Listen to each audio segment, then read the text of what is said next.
Friends welcome to our YouTube channel. तो friends आज आपण मानक बहुत बड़ इनफॉरमेशन टे अच्छी। तो जदि आपण माने हिंदी और संस्कृत आरएसटी बा regular high school teacher exam देइछंती ताले आपण मानक पई ए न्यूज़ टी।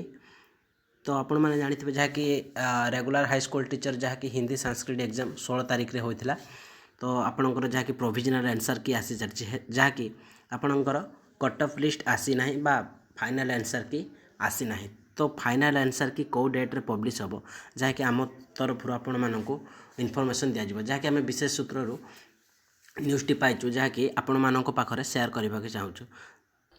तो फ्रेंड्स आपण मैंने जानी जहाँकि मुझे गोटे प्रीवियस वीडियो रे कही आपण मानक रिजल्ट टी केबे पब्लिश हम। तो देखो ता पर दिन ही रिजल्ट टी पब्लिश होता। तो आज वीडियो भी आपण मानक जो डेट टी कहि आपण मानकर से डेट भितर आपण मानकर जहाँकि फाइनल कट ऑफ लिस्ट टी आसीजिवो जहाँकि आपण माने डॉक्यूमेंट वेरिफिकेशन रे जाय परिबे। तो मु कहि रखुची आपण मानकर काली 12 तारिख अटे।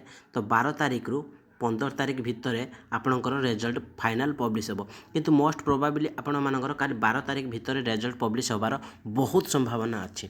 बाय चांस जदि काली न आसला ताहले आपण मानकर मन रखि थांतु 15 तारिख भितर रिजल्ट आपण मानकर हिंदी और संस्कृत पिला मानकर रिजल्ट आपण माने पाई परिबे।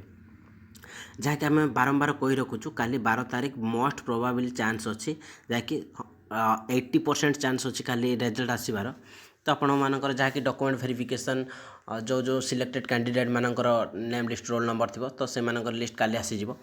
बाय चांस काली न आसे तो आपण मानकर मोस्ट प्रोबाबिली अच्छी जहाँकि आपण मानकर 15 तारिख भितर फाइनल आंसर की सहित कट ऑफ लिस्ट टी आसीजिवो।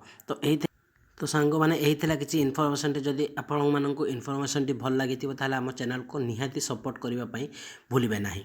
तो रही देखा परवर्ती वीडियो रे।